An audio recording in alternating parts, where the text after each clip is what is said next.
Positively Muskegon, it's Andy O'Reilly here today at the Folker Community Hub with Joshua S Eldenbrady, the youngest candidate on the ballot. Is that true? Are you the youngest of all candidates in Muskegon this year? I can't speak for all candidates because Okay. I don't know everybody who's on the township board list and all of those. Sure. For the judicial positions, yes. 33. Yes. 33 years old, and I got to tell you what, I mean, for a man of 33 years, you have packed in a lot of education and a lot of experience. Let's talk a little bit about your education getting up till now. Start at the beginning? Yeah. Well, I mean, K-12, we get that, right? Actually, even at that level, I had less common experience. I was homeschooled Were you really? all the way through high school. Okay. Then went on to attend undergrad at Michigan State University, was part of the honors college there. Bachelor's degree in English, in theater, and in telecommunications. So got started kind of on the media angle. Sure. Earned my master's from online program, Western Governors University in elementary education. Spent a few years working as a substitute teacher. And then completed my Juris Doctorate in 2009 at Cooley Law School in Lansing on full academic scholarship. So No I can't kidding. complain about the setup there. And I'm off a term right now in part because of running for office, but Sure. I'm working on completing my LLM, that's the post-law degree legal study at Cooley in Grand Rapids. Were you just born ridiculously intelligent? I mean, is that the reason you were homeschooled, because you were kind of above what was being taught? I am the second of 7 children, and my parents homeschooled all 7 of us. Did they so, really? Yes. Wow. That's remarkable. And have the results been the same? Are your brothers and sisters all equally far along in the education? No, I mean, everybody's got their aptitudes. We are all different people. We're all unique people. Right. One of my younger brothers also has a law degree. Yeah. So we now have,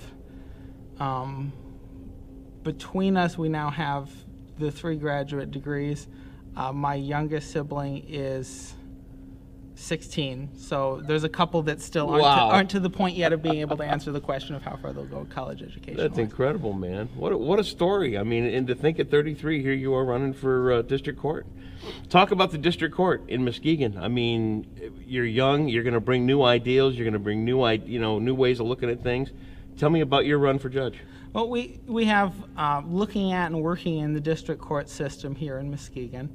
One of the things that has been very clear to me when it comes to engaging the public and getting the public to trust and believe in the system as a fair system.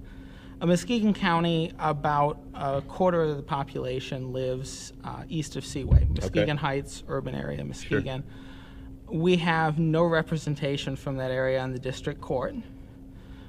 We have precious little representation from that area on the county bar among the attorneys in the county. Yep.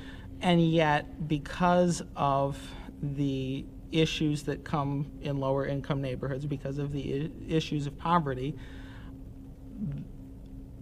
my neighborhood and the surrounding neighborhoods are disproportionately represented in the cases that come in front of the district court. Sure.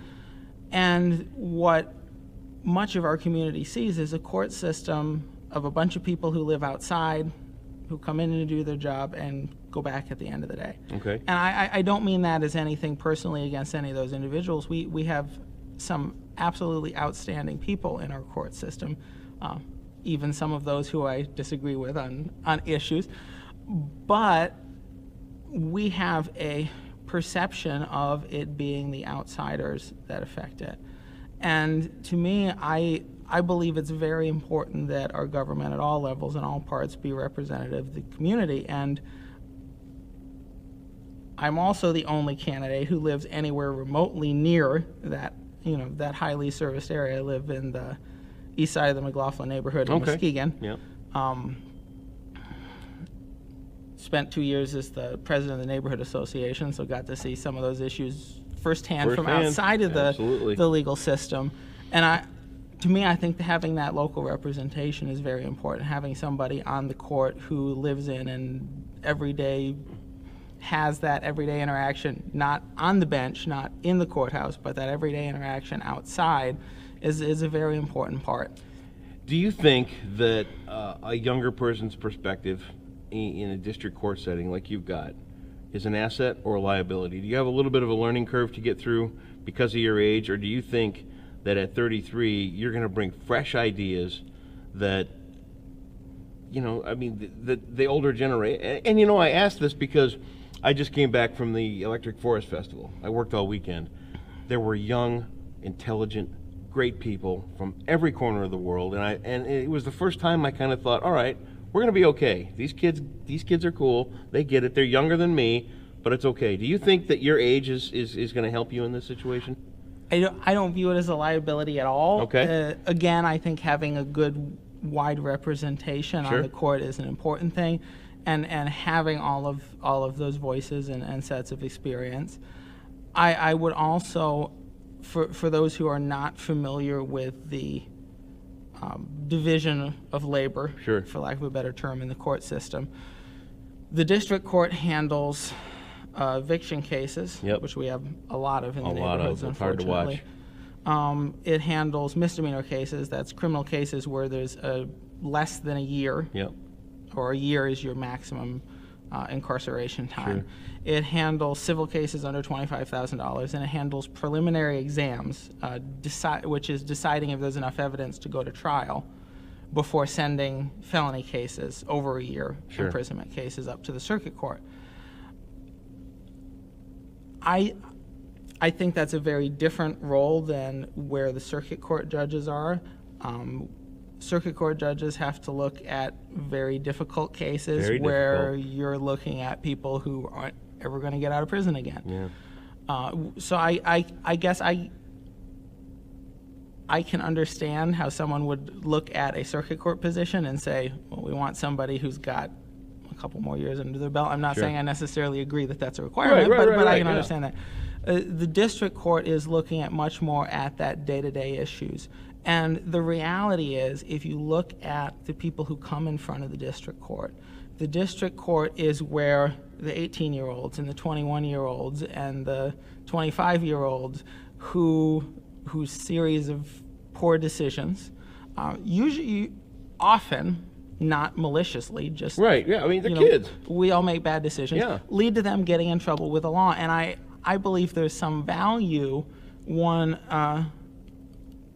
21-year-old or 18-year-old comes in front of the court of not looking and saying, well, this 60-year-old judge can't possibly understand what I'm going through. Right. And I'm not saying the 60-year-old judge doesn't. Right. But there's perception issues. There's advantages in that community confidence standpoint Yeah. of both, and there's advantages of being closer in life experiences to that portion Yeah.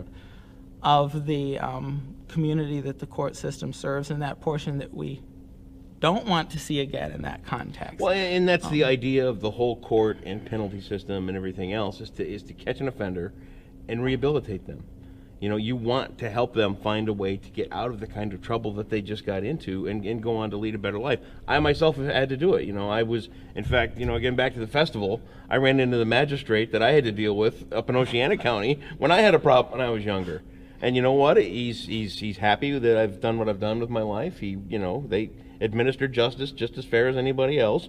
And, to have him looking at me going, well, I helped this guy get past a bad point in his life, I think that's an asset for you. Well, and I think that's the key to the attitude, the role of the court, and it's a little bit different in a criminal setting than in a civil setting, but the recognizing that there are a handful of people who make genuinely horrific decisions in life and have to be dealt with appropriately. Absolutely. For that. The majority of people you're dealing with are simple things. Yep. You were speeding. Yep. You didn't pay your insurance in time and got it lapped. The little things that people come into the court system and say, I recognize there's a problem. I recognize I made a mistake, and I want to fix it. And recognizing that those are bad days, that we have a penalty, we have laws, we have to uphold those, but we also have to understand and recognize that because somebody made a mistake doesn't mean they're a bad person. Right.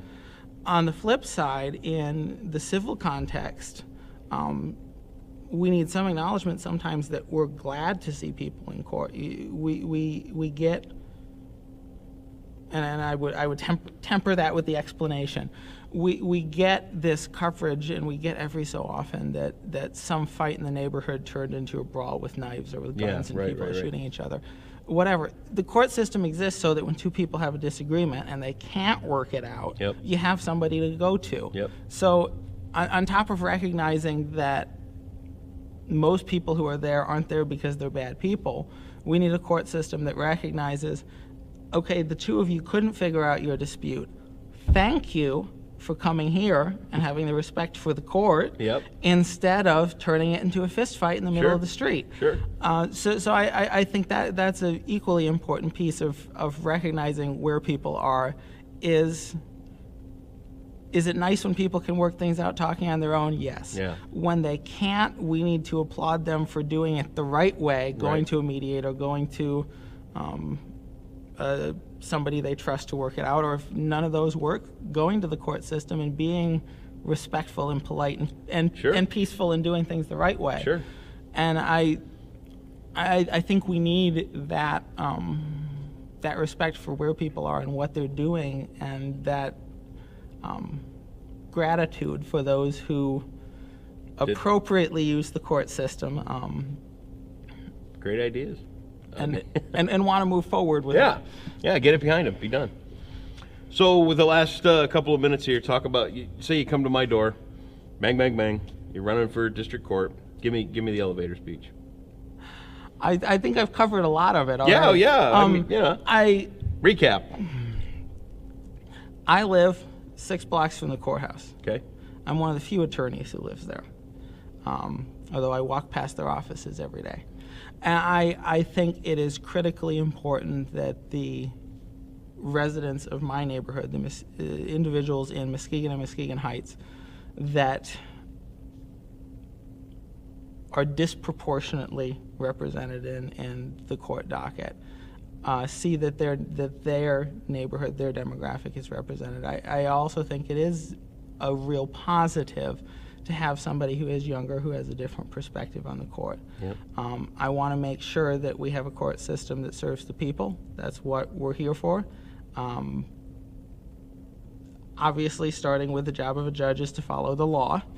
But in those gray areas, in those decisions of who needs the 3 weeks in jail because they need that wake-up call, and who needs the 3 weeks of community service because they don't need to be in jail, and who needs to go see the counselor and deal with the drinking problem or the drug problem or whatever.